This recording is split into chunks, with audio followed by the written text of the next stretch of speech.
Hi, this is Maya Perez. I'm back with another interesting interview from the Sousa archives. Today I'm going to be talking to Kelli about some of the work she's doing right now. Kelli, do you want to introduce yourself? Sure.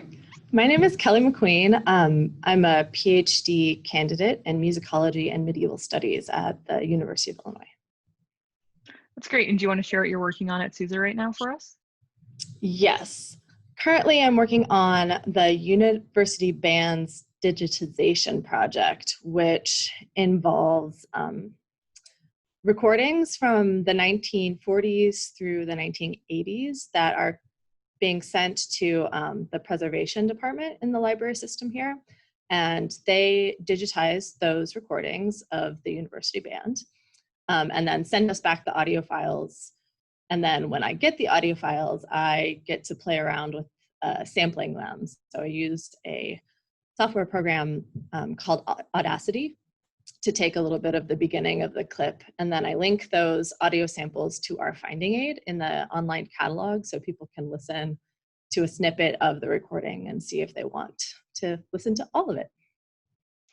So I know we have a lot of people who are fans of the Illinois bands, and obviously we have a lot of their materials in our collections. So is this joining a collection that we already have in the archives, or is this a new acquisition? Yes, this is a collection that's been here, I think, probably since the beginning of the band building and the beginning of the band. So it's a very central collection to what the Sousa Archives has, and based in the university bands itself recordings. And all the recordings were done on campus, either in the Cranert Center for the Performing Arts or here in the Harding Band Building. So that's exciting because this obviously will give then people a chance to hear some of those recordings when they may not have been accessible before. Yes. So if you're interested in listening to some old band recordings, I guess the opportunity is on the horizon.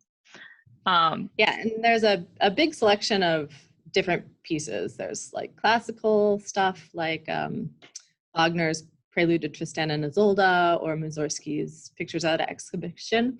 But then there's also things that you might associate more with the university band, like the Illinois March and the Star Spangled Banner. So there's a pretty big variety. Yeah, it'll be, I know I play oboe, I'm a little bit of a performer, so it'll be interesting to hear how the performance practice has shifted from what the bands are doing right now to what they were doing in the 30s and 40s. Yeah. It's very fun. Could you talk a little bit maybe about what else is in this collection, if you know, or how this relates to it? Do we have any of the music that accompanies these recordings? I haven't looked into the hard copy sides of things because I'm just dealing with the digital audio samples right now.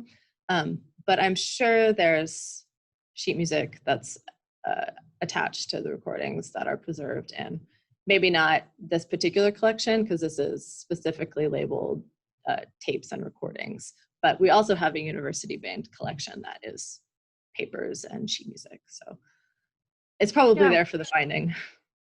Well, this is exciting. This sounds like it'll be a really great addition to the Sousa archives and increasing people's ability to listen to some of our and explore some of our materials while they're not able to visit on site in the way that they have been normally. So a good project for right now too.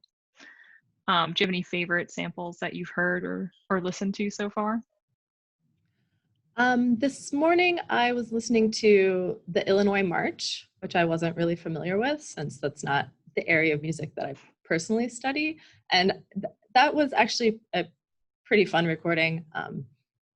It's, a march, so it's in 2/4, and it sounds very much like something you could dance to, like a polka or, just something fun to clean the house to. That would be nice to have. Yeah, I mean, this is outside my area too. And something people may not realize is that when we're working in the archives, despite it being a music archives, we actually don't listen to that much music on the regular. We're often dealing with papers or with physical materials. So I'm sure it's nice to be able to listen to some music, even if it's something that's a little bit not what you typically would be exposed to in your own research. Yeah. That's great. Do you have anything else you'd like to share about this collection or the work that you're doing? No, I think that's it. Oh, that's great. Well, thank you for chatting with us today, Kelly. And I really hope that people will take a look at this finding aid and explore some of these newly digitized sound recordings for themselves if they want to hear more about what the bands have been doing historically.